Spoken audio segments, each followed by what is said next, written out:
So it is a 4-bit decade counter trainer kit. So the model number of this kit is IC-10A. So first we'll look at what are the peripherals are available on this trainer kit.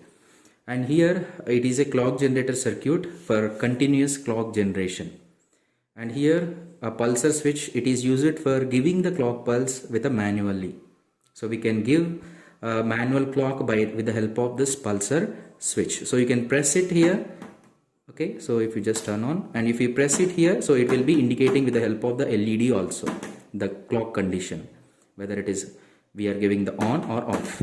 Okay, and the next one here, it is having logic switches, so they are provided. So in this kit, switches are provided to connect this logic switches to the concerned logics of the circuit. And the next one here, one 7-segment decoder is provided. Okay, so internally we have an IC, so that IC will have a 7-segment BCD to 7-segment decoder IC is there inside.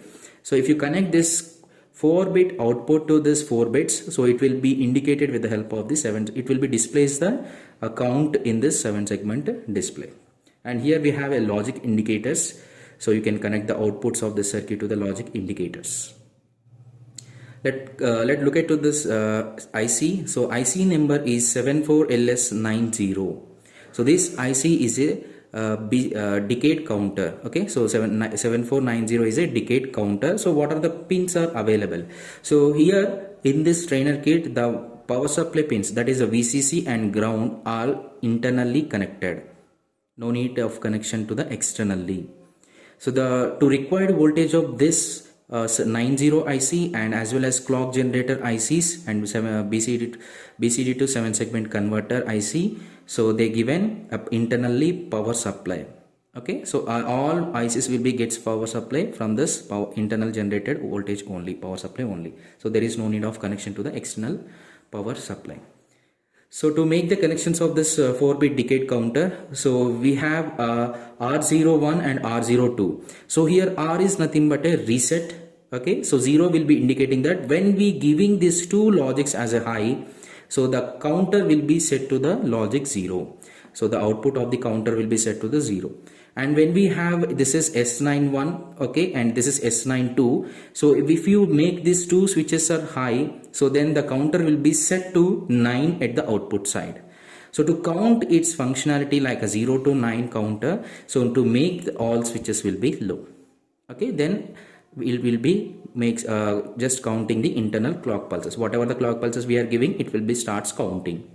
Okay, so here Q0, and that is a QA, QB, QC and QD are connected to the logic indicators, and the clock A is given as a clock whatever you chosen, whether it is a continuous clock or pulse manually clock, and B is given to the feedback to this QA pin, so to count its functionality. So let's make a connections. So after making the connections only, we need to turn on the trainer kit. So first connect the logic indicators. So QA, that is a QB,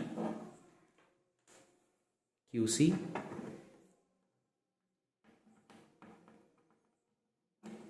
and QD. Okay, and next we need to make the connections for this logic switches also. Okay, so connect this switches.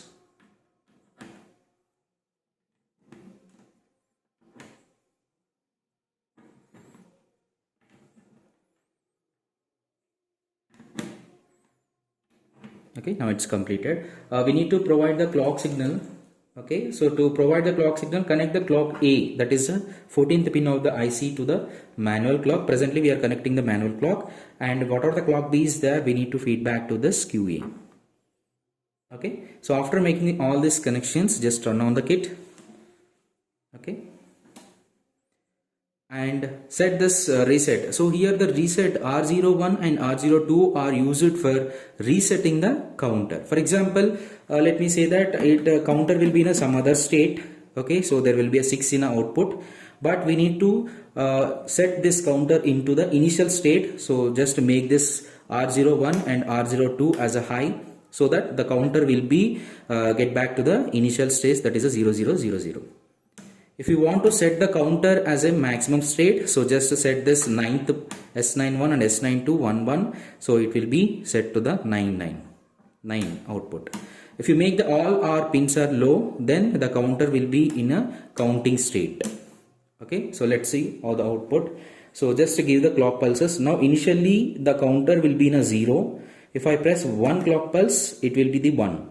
So 0 0 0 1.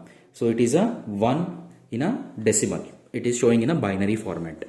So next one 2, it's 3, 4, 5, 6, 7, 8, 9, and after completing of this 9, it will get back to the 0 count, because it is a decade counter. Decade means it's a 10, but this 10 will be this 10 will be in a digital. It will be represented with 0 to 9. So it will be shows the output from the 0 to 9. After getting the 9, it will be again reset to the 0.